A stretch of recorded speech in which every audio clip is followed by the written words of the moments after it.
The German Pavilion you usually had to queue up 5 hours to get into the German Pavilion, but the people just did it. They were willing to queue up for 5 lines in order to get into the pavilion, and they were really very enthusiastic about the show. We had a big ball, or a big, no, a big, pendulum, and it stood as a symbol for energy in balance, or for balance between different things, different poles, urbanity and landscape or nature, and innovation and tradition. And my job as a host was with another Chinese girl. Our job was to get the crowd, to get the audience to interact with this pendulum, because it could move. The audience could make it move with their voices. We wanted them to shout something, and they would shout, and the pendulum would start to move, and also it could show films and pictures on the surface of this pendulum. Speaking about the show, I think that it had some things it wanted to get over. It had some meanings or messages it wanted to get over, but honestly speaking, I think that most people just did not really care about the message of it. They just wanted to they wanted to see it hot, and they wanted to have fun, and they wanted to see this pendulum move and make noises and send out some pictures. So that was my impression of what the people wanted to see in the show. And the German Pavilion in general, I think, of course, it transported some things in my eyes, honestly speaking, not necessarily the things that I consider to be part of what I cherish in German culture or something. Shanghai then also had many of these. They promoted campaigns for civilized behavior, but actually I don't know how to evaluate those kind of campaigns. Somehow they are, I don't know, all childish, or I don't know. Some of them, what they promote is sometime, in my eyes, it's just it's just etiquette, and some things they promote as civilized are just not very civilized in my eyes. Or, for example, Shanghainese, I was told traditionally they like to take a walk sometimes in their pajamas. And this now is considered to be it's not civilized, but it's actually pretty cool and pretty cute to see Shanghainese people walking in their pajamas on the street. But now these campaigns are being promoted, and some of these things are just things of their own cultural heritage are seen as not civilized. I'd say that pretty much all classes, all layers were represented. I saw people really, you just could tell who maybe is just a very, I don't know, farmer or worker or something, just by the way people dressed and by the way people behaved. We had some people in the pavilion who did things I really don't. We had people in our hall, in the German Pavilion, and then there was this last station, the hall in which we had the show, and we had people just that who would pee and shit in our hall. I was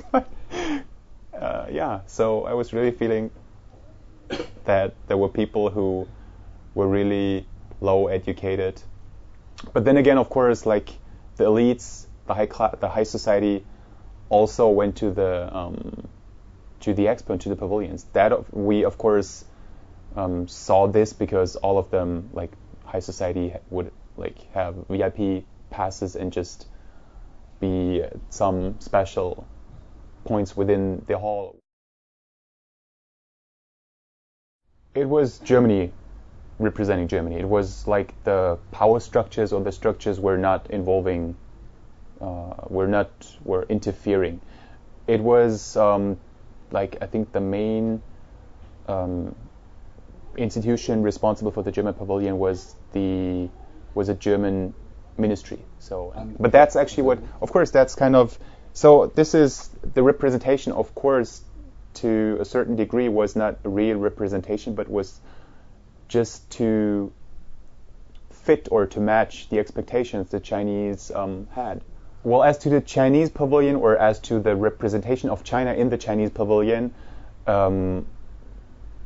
it was very interesting to see what was represented, and then, of course, to ask what is not being represented. And it was so obvious what it was not being represented. They had one part of the pavilion was that they had an exhibition of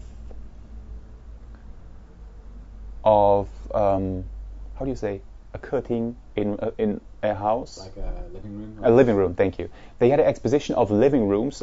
They had an exposition of the development of living rooms since the early 70s until today, in order to stress the material progress, the wealth that China has accumulated since. But the funny thing was, they started in the early 70s, in the late 70s, which of course is the post-Mao area. So the Mao and what was before was completely cut off. That one big part that dealt with green energy and with sustainable energy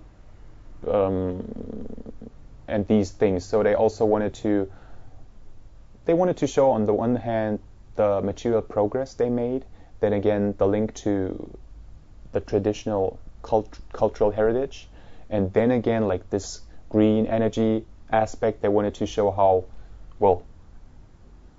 they embrace the future and modern technology, and how innovative they are. So it was actually a pretty, many aspects they tried to stress, because the expo itself had a topic, right? It was not actually. It's not a opportunity to promote or represent yourself, but what you represent should have a connection or relation to the main topic. And the main topic this year was urban development and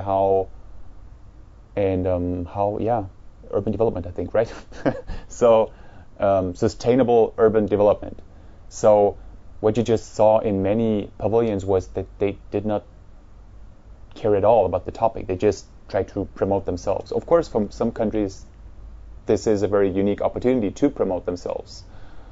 But still, I was walking through some pavilions, and was just thinking, what the hell is this?